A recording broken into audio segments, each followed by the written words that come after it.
مشتاق سمیت تمام تر مغوی جو اسرائیل کے قبضے میں تھے وہ سب کے سب رہا ہو چکے ہیں۔ سینٹ مشتاق الحمدللہ اس وقت اردن پہنچ چکے ہیں۔ سینٹ مشتاق نے میڈیا سے جو گفتگو کی، آئیے ذرا وہ سن ان لوگوں کے ساتھ وہاں پر کیا کچھ ہوا، سینٹ مشتاق کی زبانی سنیے۔ بسم اللہ الرحمن الرحیم۔ السلام علیکم ورحمۃ اللہ۔ میں اپنے 150 ساتھیوں کے ساتھ اردن پہنچ چکا ہوں اور الحمدللہ 5-6 دن اسرائیل کے بدنام زمانہ نیگیو ڈیزرٹ جیل کے اندر رہنے کے بعد ہمیں رہائی مل چکی ہے۔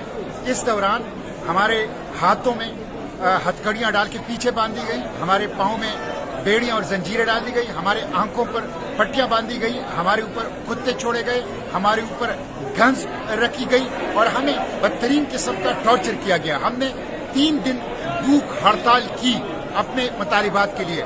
نو access to air, no access to drinking water, no access to medication, no access to lawyer, کسی قسم کی چیز تک ہمیں رسائی نہیں تھی ایک بدنام زمانہ جیل تھا، لیکن الحمدللہ ہم رہا ہو چکے ہیں اور فلسطین کی آزادی کی جدوجہد جاری رہے گی۔ اس ناکہ بندی کو ہم توڑیں گے، بار بار اس کے لیے جائیں گے، غزہ کو بچانے کے لیے کوشش کریں گے اور جو جینوسائیڈ کے مجرم ہیں ان مجرموں کو کیفر کردار تک پہنچائیں گے انشاءاللہ۔